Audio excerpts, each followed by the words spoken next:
Hello everyone, আসসালামু আলাইকুম। এই ভিডিওতে আমি তুলে ধরেছি বাংলাদেশে কিভাবে একটি বাস নির্মাণ করা হয় তা নিয়ে বিস্তারিত সকল তথ্য। World class body builder Ifad autos নির্মিত সার্বিক পরিবহনের নতুন এই স্লিপার বাস সহ কিভাবে একটি বাসের চেসিস আসা থেকে শুরু করে সম্পূর্ণ বাস নির্মাণ করা হয় তা নিয়ে বিস্তারিত সকল তথ্যই তুলে ধরার চেষ্টা করেছি আজকের ভিডিওতে। বর্তমানে আমরা অবস্থান করছি ইফাদ অটোসের ধামরাই প্ল্যান্টে এবং সেখানেই আমরা একটি বাসের একদম শুরু থেকে শেষ পর্যন্ত A to Z bus body building প্রসেসের বিস্তারিত ভিডিও তুলে ধরার চেষ্টা করব। সো প্রথমত একটি বাসের চেসিস আসার পর সেটি যায় ওয়েল্ড লাইনে। স্টেজ 1 থেকে ধীরে ধীরে বাসটি কমপ্লিট হওয়া শুরু করে। ওয়েল্ড লাইনে মূলত বাসের অবকাঠামো নির্মাণ করা হয় কিংবা বাসের মেরুদণ্ড নির্মাণ করা হয়। স্টেজ 4 কিংবা স্টেজ 5 এর ওয়েল্ড লাইনে আপনারা অনেকটা এরকম স্ট্রাকচারাল বাস দেখতে পারবেন। সো এটা হচ্ছে কাইন্ড অফ একটা স্ট্রাকচারাল প্রসেস বলা যায়। সো ওয়েল্ড লাইনের ফাইনাল স্টেজে এসে আমরা বাসটিকে অনেকটা এরকম রূপে দেখতে পাই। অতঃপর বাসটি ওয়েল্ড লাইন থেকে প্যানেল লাইনের স্টেজে পৌঁছে যায়। প্যানেল লাইনে মূলত আপনারা 5টি স্টেজ দেখতে পারবেন এবং স্টেজ প্যানেল মেশিন দিয়ে আসলে এখানে কাজগুলো করা হয়। প্যানেল লাইন যত বাড়তে থাকে বাসের ডালার কাজও কিন্তু ততটাই আপডেট হতে থাকে, অর্থাৎ বাসের হাড্ডিগুলোর পাশে একটু হলেও মাংস লাগতে শুরু করে। সো এই টাইপ আসলে প্যানেল লাইনের শেষ হতে হতে বাসটি অনেকটা এরকম ফেজে চলে যায়। পিছনের দিকের বাসটিকে আপনারা প্যানেল লাইন 4-এ দেখতে পাচ্ছেন এবং সামনে যেই বাসটি সেটা প্যানেল লাইন 5-এ আছে। অর্থাৎ বাসের যেটা অবকাঠামো কিংবা বাসের যেটা এক্সটেরিয়র লুক সেটা কিন্তু প্যানেল লাইনের ফাইনাল স্টেজে আমরা দেখতে পাই এবং সেখান থেকে আমরা বুঝতে পারি যে এই বাসটি দেখতে কিরকম হবে। সো একটা বাসের যেটা বেসিক সেটা কিন্তু এখানেই তৈরি হয়ে যায় এবং এখানে কিন্তু প্যানেল লাইনে আপনারা স্টেজ প্যানেল মেশিন এবং বিভিন্ন মেশিনারিজ দিয়ে কিন্তু এই কাজগুলো করা হয়। অর্থাৎ world class body building maintain করেই কিন্তু এই বাসগুলোকে তৈরি করা হয় কিংবা একটি মডেল ওয়ার্কশপ যেরকম হওয়া উচিত ইন্টারন্যাশনাল লেভেলের সেরকমভাবে কিন্তু বাসগুলোকে নির্মাণ করা হয়। সো বাসের প্যানেল লাইন যখন হয়ে গেল কিংবা বাসের স্ট্রাকচার যখন হয়ে গেল তখন হচ্ছে বাসের রঙের কাজ কিংবা পেইন্টের কাজটা শুরু হয়। পেইন্টটাও মূলত 5টি ধাপে কমপ্লিট করা হয়, যেখানে যথাযথ প্রোটেকশন কিন্তু বাসগুলোকে দেওয়া হচ্ছে, অর্থাৎ বাইরের থেকে কোনো ডাস্ট যাতে বাসগুলোতে পড়তে না পারে সেই ব্যাপারেও লক্ষ্য রাখা হয়। এবং ফাইনালি পেইন্ট লাইনের স্টেজ 5-এ কিন্তু আমরা হিট চেম্বারটা দেখতে পাই, যেখানে হচ্ছে বাসের মেইন কালারটা দেওয়া হয়। টু বি অনেস্ট বাংলাদেশের বডি বিল্ডিংয়ে হিট চেম্বারটা কিন্তু আমরা খুব রেয়ার, অর্থাৎ খুবই কমই দেখতে পাই। তো হিট চেম্বার থাকার সবচেয়ে বড় সুবিধা হচ্ছে পেইন্টটা কিন্তু অনেকটাই ডাস্ট ফ্রি হয় এবং পেইন্টটা অনেক বেশি লং লাস্টিং হয়। টু বি অনেস্ট ইন্টারন্যাশনালি যে বেসিক রুলগুলো আছে বাস তৈরি করার কিংবা একটি আইডিয়াল বাস তৈরির যে রুলগুলো আছে সেগুলো ফলো করেই কিন্তু এই বাসগুলোকে তৈরি করা হয় এবং ওয়ার্ল্ড ক্লাস বাস বডি বিল্ডার যেরকম হয়ে থাকে সবগুলো টাইটেরিয়াকে ফলো করেই কিন্তু এই বাসগুলোকে নির্মাণ করা হচ্ছে। So after the paint phase বাসগুলো চলে আসে ট্রিম লাইনে। ট্রিম লাইনে একে একে বাসগুলো বের হয়ে যায়, অর্থাৎ সারিবদ্ধভাবে বাসের কাজ আসলে ধীরে ধীরে প্রোগ্রেস হয় এবং বাসগুলো একটু একটু করে সামনে আগায় এবং নতুন ধাপে কিংবা ট্রিম লাইনের বিভিন্ন স্টেজে পৌঁছাতে থাকে। এভাবে ধীরে ধীরে বাসটি ওয়ার্কশপ থেকে বের হয়ে যায়। সো এভাবেই বাংলাদেশের world class body builder Ifad autos কিন্তু ইন্টারন্যাশনাল টাইটেরিয়াগুলো মেনটেন করে বেসিক্যালি এই বাসগুলোকে নির্মাণ করে থাকে। এখন দেখা যাক বাসের আনুষঙ্গিক অন্যান্য আইটেমসগুলো।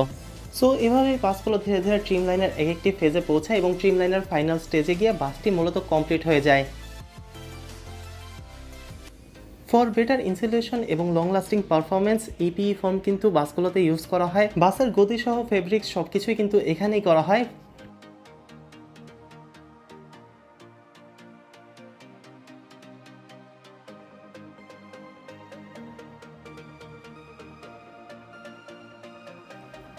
কোরিয়া থেকে ইম্পোর্ট করা কেবি অটোটেক এসি বাসগুলোতে ইউজ করা হয় মূলত।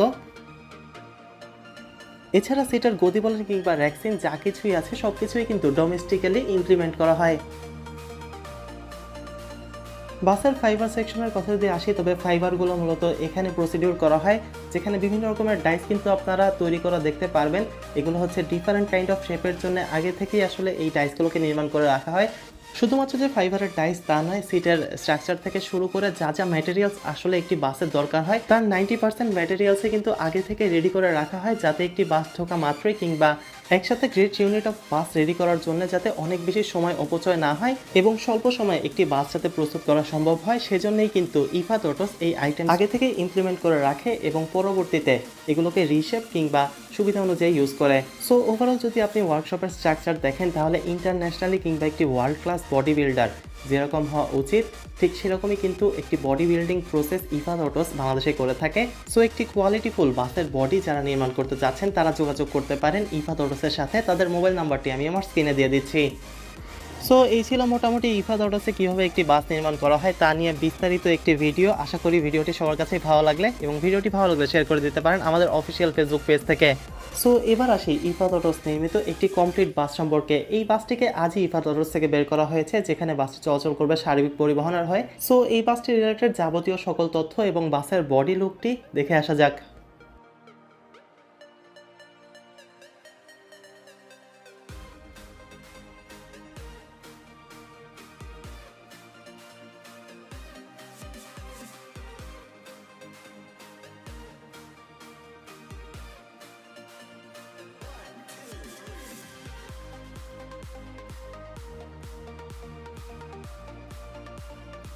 আশোক লেল্যান্ডের 12 এমভি মডেলের চেসিস এই বাসটিতে ইউজ করা হয়েছে, যেখানে 12 মিটার চেসিসের অ্যাপ্লাই করা হয়েছে। ফুল স্লিপার এই বাসটিতে রয়েছে এয়ার সাসপেনশন, রিটার্ডার, শক অ্যাবজর্বারের সুবিধা। সিঙ্গেল কালারের এই বাসটিতে কিছুটা পশ লুক কিন্তু আপনারা দেখতে পারবেন। সো সবকিছু মিলিয়ে বাসটিতে অসাধারণ মানের কাজ করেছে ইফাদ অটোস।